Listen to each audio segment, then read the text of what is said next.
Papa da Saúde, o Bam Bam Bam do YouTube, o meu sonho de consumo. Estou aqui ao lado do Dr. Drauzio Varela, maravilhoso, obrigada!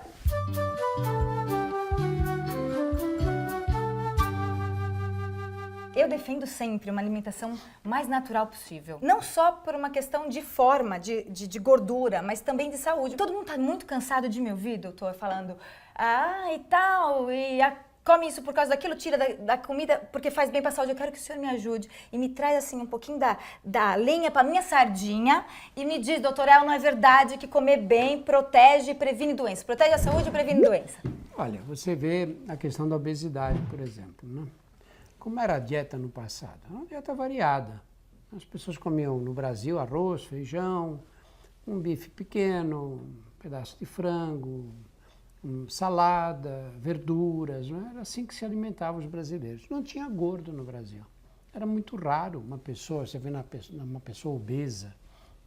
Naquela época até se confundia, né? Acho que o gordo era um cara saudável, forte. No bairro que eu nasci, que era um bairro operário, tinha um gordo. Era o filho do sorveteiro. E se eu falava o gordo, todo mundo sabia quem era, coitado. Quando alguém precisava de sangue, eles iam lá e tiravam o sangue. Ele via branco, coitado. Porque eles achavam que ele era forte, com saúde.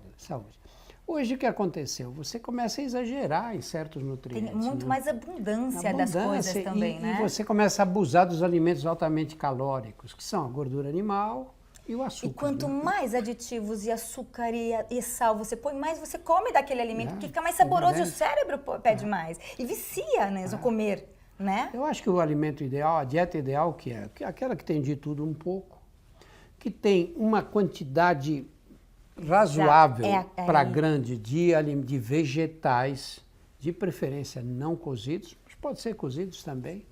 Você tem as saladas, de um modo geral, em quantidade grande, né? Que eu acho que o prato, a mesa, a gente faz o quê? Primeiro, no Brasil, traz as travessas com a comida quente e põe a salada ali. Exato. Você vai comer a comida quente primeiro. E quando você termina de almoçar, você já não quer mais a salada. Exato. Eu acho que o certo seria fazer o contrário. Primeiro pôr a salada. E você também, quando está com fome, fica ansioso, né? Aí você descarrega a ansiedade na salada. Exato. E aí quando você vem comer a comida quente, você já come com mais consciência, né? Já deu uma forrada no estômago. Exatamente. Com mais delicadeza, né? Não cai matando. Exato.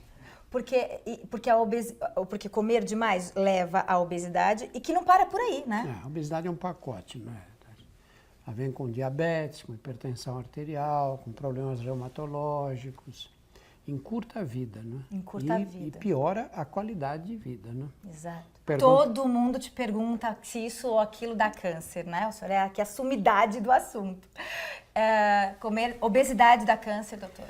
Olha, hoje tem algumas coisas que a gente sabe com clareza. A obesidade aumenta a incidência de alguns tipos de câncer. Especialmente câncer de endométrio, que é aquela camada interna do útero, né? A camada que reveste o útero para dentro. Aumenta a incidência de câncer de mama em certas situações e de outros tipos de tumores. A gente calcula que mais ou menos em países com alta prevalência de obesidade, como os Estados Unidos, que mais de 70% da população está acima do peso, que a obesidade seja responsável por cerca de 10% dos casos de câncer. Loucura, né? Quer dizer que se as pessoas comerem bem, o senhor trabalha menos, pelo menos como oncologista. Porque a verdade é que prevenir não vende, né, doutor? Ou seja, se eu tô doente, tomo um remédio, eu tomei o remédio, eu sei. Se eu passo um remédio, eu tomo um remédio e eu fiquei melhor. E eu sei que aquele remédio que o senhor me passou. Agora, se eu te digo que se as pessoas comerem melhor, não ficam doentes, e se de fato elas seguirem o meu conselho e não ficarem doentes, eu não acertei. Porque nunca vai saber se o contrário aconteceria. Lógico, elas não se sentem, né? É uma coisa muito ingrata o prevenir. Por isso a sua palavra é difícil. Falando que é verdade, eu fico muito, muito contente que o senhor concorda comigo. Não tem dúvida. E você vê que não é só que as pessoas não dão valor à prevenção. O sistema de saúde não dá valor à prevenção. Exatamente. Nós temos, na verdade, aqui no Brasil, nos Estados Unidos, então, nem se fala, sistemas de saúde que, na verdade, iam chamar sistemas de doença, porque eles servem para tratar doença. Né? Exato. Você tem um plano de saúde no Brasil, você não existe para o plano até cair no hospital. Exato. Ou você tem o SUS. O SUS só vai existir se eu for parar no hospital público. E o contrário é muito mais eficiente e econômico. E a única saída, né? Porque a população envelhece, felizmente, né? Exato. Felizmente, ninguém mais morre com 40 anos. E a população envelhecendo, você começa a ter esses problemas todos, né? E aí isso custa muito caro para o sistema de saúde. Quando a prevenção é muito mais barata. Quando a prevenção vai fazer alguma atividade física e facilitar para as pessoas terem esse acesso, não é? A alimentação saudável devia ser mais barata do que aqueles pacotes embrulhados que vem no supermercado. É muito mais barato comprar coisas embaladas, não é? Do que a alimentação saudável, do que um alimento saudável. Né? Devia ser o contrário. Mais barato e mais prático também. É isso. E a praticidade leva as pessoas a não pensar no momento, no futuro, que é o futuro. O problema não é naquele momento. Aquele momento satisfez o problema, resolveu, né? Abrir um pacote e já estava. Mas se você pensa que você tem uma grande quantidade de gente que trabalha, que ganha mal, ele tem que almoçar em algum lugar e ele está se deslocando pela cidade, ele come um sanduíche de Porque tem que ser rápido. calabresa com queijo. E ele mata a fome com essa calabresa com queijo, tem um aporte calórico alto, é barato. E é isso. E a maior parte das pessoas não comem com consciência, com intenção de vou comer esse alimento porque ele come porque é gostoso. Não é porque tem fibra e vai fazer bem pro meu intestino, come porque tá gostoso. Come porque resolve o problema dele. É verdade. Mata a fome, não é? Esse que é o problema maior, né? É. Se você pensa que a dieta, você tem que ter um equilíbrio da dieta, mais vegetais, mais frutas, menos carboidrato, menos gordura animal. Isso já implica gente que tem as necessidades básicas garantidas, né? Exato. E mesmo porque esse tipo de dieta é mais cara, né? É esse o problema, É mais barato comprar uma coisa que faz mal. Lógico. E no futuro, quem paga a conta é o Estado e a pessoa que sofre mais, né? Porque a doença aparece. Cigarro, doutor Drauzio Varela, eu compartilho com o senhor da bronca dessa história do cigarro. E fico muito, assim, internamente irritada quando as pessoas me falam assim... aliás, uma das coisas, lá no escritório, todo mundo que entrou no escritório, que trabalha com a gente, que fumava, deixou de fumar. E não foi uma imposição, não pedia, tipo, e tal, só entra quem não fuma. Mas é incrível como a influência das outras pessoas melhora, né? Então, e uma das desculpas é, se eu paro de fumar, eu engordo. E eu falo, mas que raio, não tem nenhuma relação lógica que você, uma pessoa inteligente, não vai dizer que o cigarro te mata, você tem medo de engordar, trata do medo de engordar e come melhor e para de fumar que te mata, né, doutor? E é isso, eu fiz um vídeo muito legal, você tem que olhar, dá uma olhadinha, doutor Drauzio, muito engraçadinho sobre que tipo de técnicas. E uma das técnicas porque a mão fica nervosa, né, que tava levando na boca. Então eu digo assim, então você corta umas cenourinhas e leva elas e rói a cenourinha. Escova o dente para não lembrar. Não olha para as pessoas que estão fumando, foge das pessoas que estão fumando, que às vezes... Contigo como foi, doutor Drauzio? O senhor decidiu...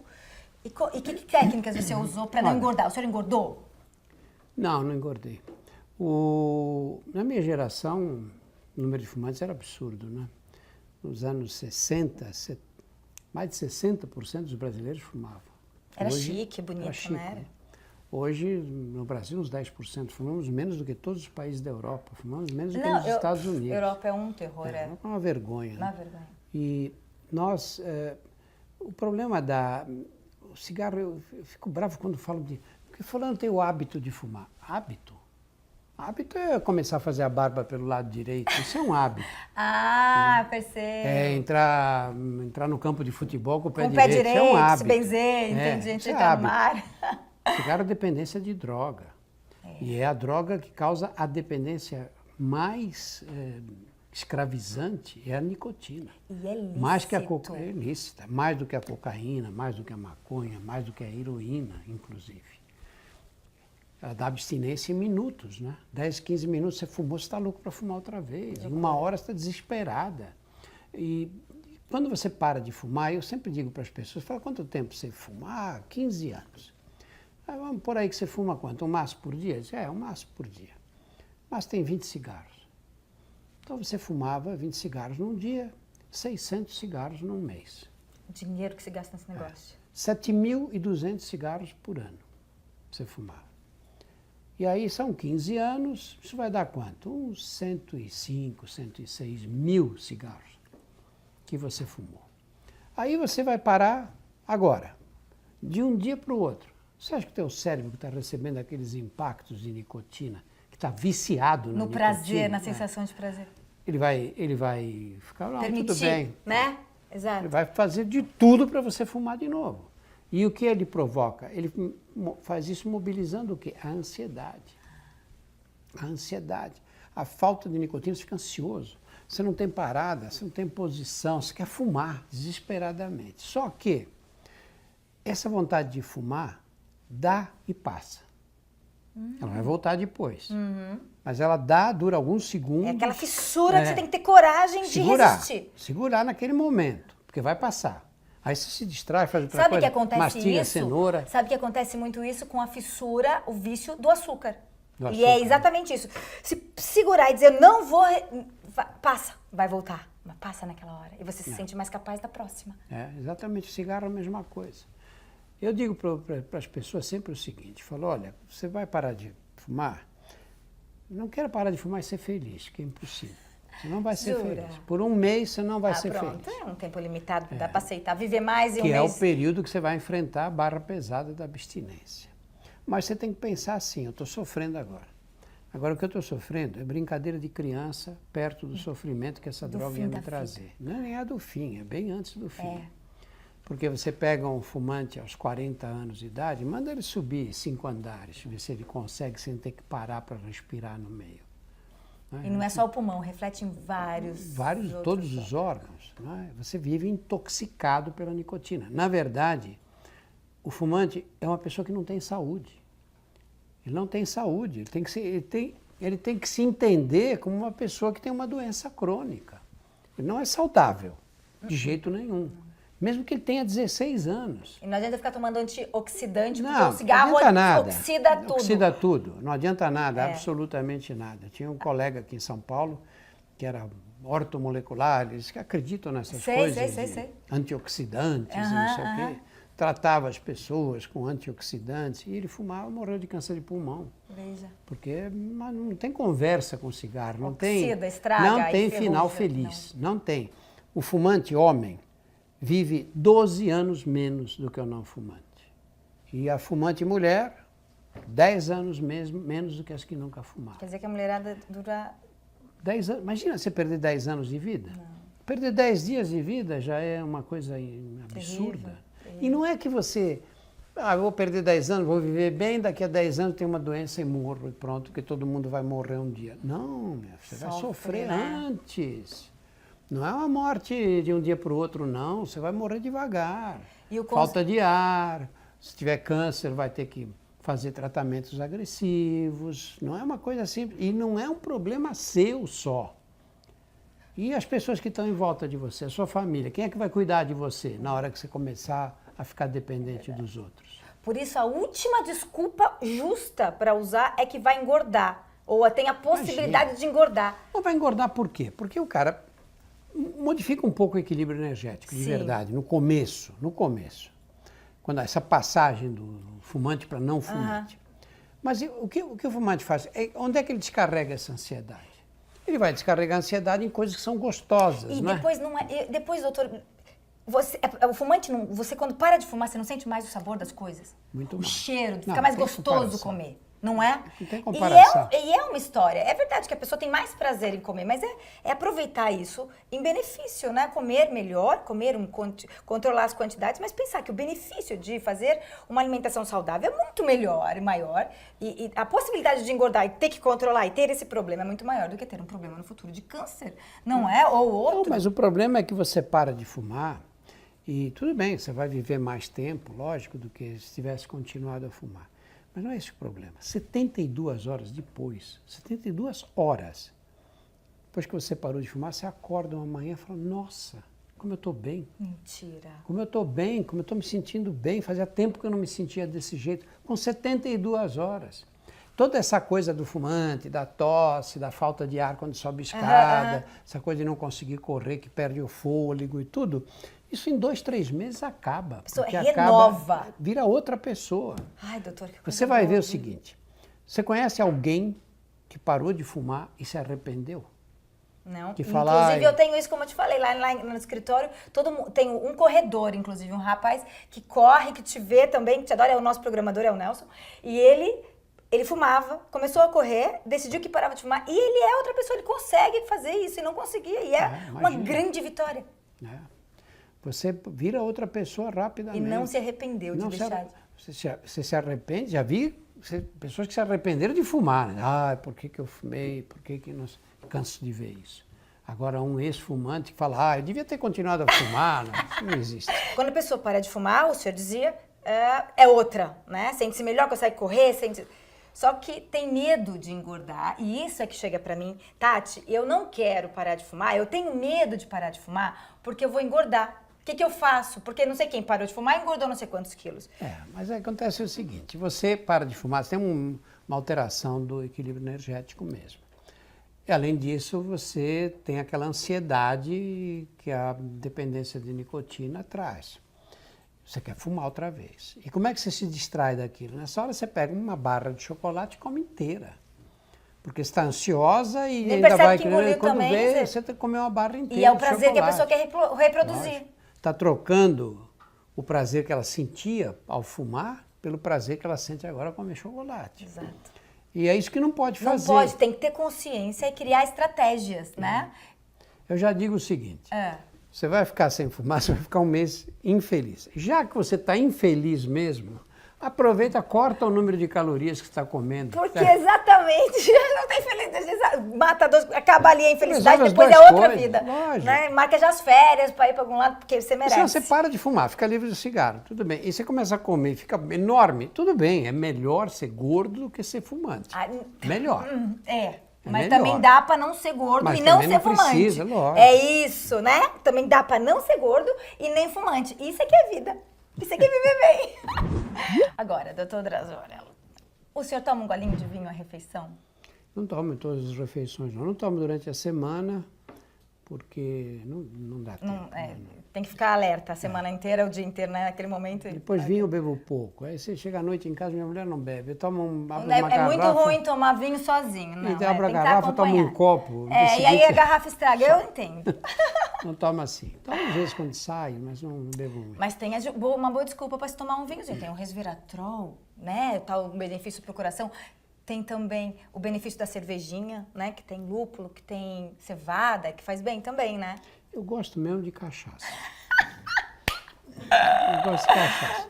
Mas o quê? Uma branquinha sem tunga? Um shot? Não. Então, é caipirinha? Como é? Não.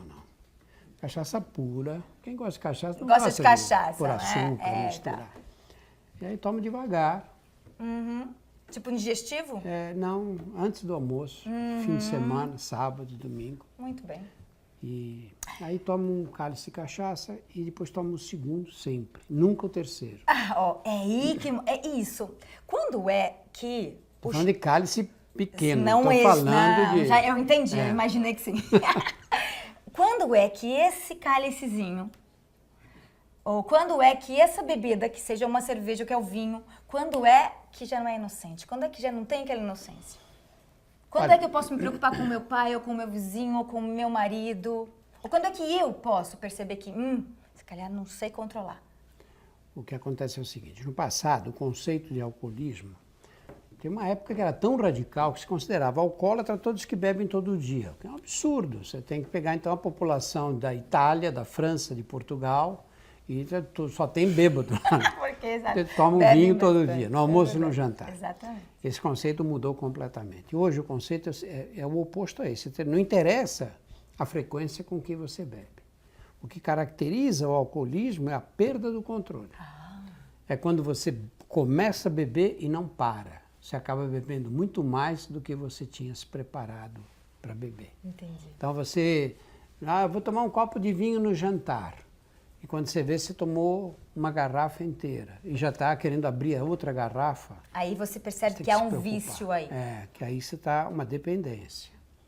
Quando você não consegue controlar a quantidade. Pode ser que você beba uma vez cada 3 meses, não tem problema. Mas só que quando se você não começa, controla não a para. quantidade, É a compulsão que caracteriza o alcoolismo. E o problema não interrompe não é, o problema não é só a ressaca do dia seguinte, você não lembrar das coisas, ou o vômito, não é esse o problema maior, né? Que já é horrível, né? Que já é horrível. Mas qual é? Então, eu bebo e bebo demais e quem sofre mais, além da minha família e tudo isso, é o fígado, né, doutor? Não só o fígado, não é? O álcool provoca uma série de problemas maiores. A cirrose hepática é uma delas, né? A mais temida, né? Mas pode levar a pancreatite, pode levar a problemas digestivos vários, sem contar os problemas outros, né? O cara quem bebe muito cai, se machuca, bate carro. Pois Então, é, tem uma põe outras quantidade pessoas em de risco. complicações ortopédicas muito grandes, né? E se o fígado você tomou, tá com uma cirrose, se instalou, ou esteatose hepática, o fígado gordo, há solução para essa pessoa? Tem uma cirrose, paro de beber e eu volto ao ter um fígado saudável? Quando é que me preocupo com o fígado? Porque muita gente diz, ok, eu passo mal naquele dia, e depois ó, eu bebo de novo, passo mal, mas um dia a conta chega. Eu acho que existe um erro de interpretação. Então. As pessoas tudo põem a culpa no fígado. Porque você bebe, no dia seguinte você vomita, e aí, em geral, esse vômito vem uma quantidade grande de suco gástrico que ficou represado ali, é esverdeado, e aí eles acham que estão vomitando bile, que vem aquilo do fígado, que é o fígado não dá sintoma. Não dá sintoma. Tem um professor da Faculdade de Medicina aqui em São Paulo, escreveu um livro que dizia, com o nome foi O Fígado Sofre Calado. O fígado não dá sintoma nenhum. Toda essa indisposição causada pelo álcool, ou porque você comeu 3 pratos de feijoada, é tudo gástrico. E que é medo, então, né? É Quer dizer, se tudo tá gástrico. ruim o fígado, você não sabe. Não sabe de jeito nenhum. Evolui no decorrer dos anos, esse é que desconcerta. Tem pessoas que bebem 30 anos, muito, você vai lá, o fígado está normal. E outros bebem 10 anos e você vai lá, o fígado já está alterado. Cada um, né, doutor? Acumulando gordura, acumulando alterações nas células que vão caminhar para a cirrose. Como é que se trata isso? Primeiro de tudo, tem que parar de beber. É zero, não é que, não, vou diminuir. Não, é zero. Se você já tem um início de cirrose, para, porque você vai morrer disso. Ou vai acabar num transplante de fígado, numa outra condição muito mais complexa. Muito complexo, né? Então você tem que parar de beber. E aí fazer uma dieta mais adequada, com pouca gordura, uma dieta mais natural, baseada em vegetais, predominantemente, e você tem que fazer exercício, que é absolutamente fundamental nesses casos. E quando não está relacionada, e chega muita gente perguntando pra gente, mas eu não bebo, e eu tenho um fígado gordo e descobri porque de repente fui fazer um exame para não sei o quê, e de repente apareceu e eu não sei o que faço. Como isso se explica, doutor? Olha, você, no passado, esse problema só existia no alcoolismo. Então aparecia alguém com acúmulo de gordura no fígado, você dizia, bom, é o álcool que provoca, porque o álcool provoca esse acúmulo. Mas tinha gente que jurava que não bebia nada. E os médicos falavam, não, está mentindo, bebe escondido. E, na verdade, hoje se sabe que isso é uma patologia chamada esteatose hepática não alcoólica, porque não é relacionada com o álcool. Ela é muito mais relacionada com o metabolismo das gorduras, especialmente ligada à obesidade. Então, se você pega, quanto mais cedo você descobre que tem esteatose, e o ultrassom é um bom exame para isso. O ultrassonografista já disse se tem ou não tem. Se você tem esteatose, você tem que descobrir no início. E aí, reduzir o consumo de gordura. Porque está ligado diretamente com uma dieta rica em gordura. Lógico, e açúcar. E açúcar, os pacotes, as coisas que a gente compra pronta, que são baratas, lá está. Pois é. E aí você tem que cortar esses alimentos da dieta. Basicamente é cortar açúcar, carboidrato e gordura animal. E fazer exercício. Porque não é uma e aí doença... você consegue reverter. Consegue reverter. Porque não é uma doença de pessoas adultas. Nesse caso, tem adolescente e criança com esse diagnóstico de esteatose não hepática, né? Ou esteatose hepática não alcoólica. Doutora...